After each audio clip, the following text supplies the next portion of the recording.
Bon dia, fangueres!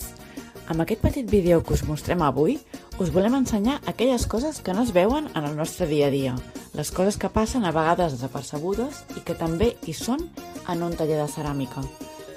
Quan arribem als matins, a part, evidentment, d'obrir la porta, encenem els llums, sobretot el primer que fem és revisar el forn. Revisem si hem posat una cocció, si s'ha fet bé o no s'ha fet bé, i el parem. Després, evidentment, superimportant, posem una mica de música, que així les classes es fan més agradables.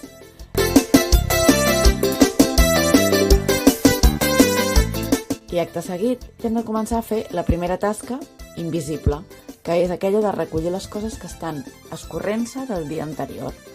I així, quan arribeu, ho teniu tot a punt per començar.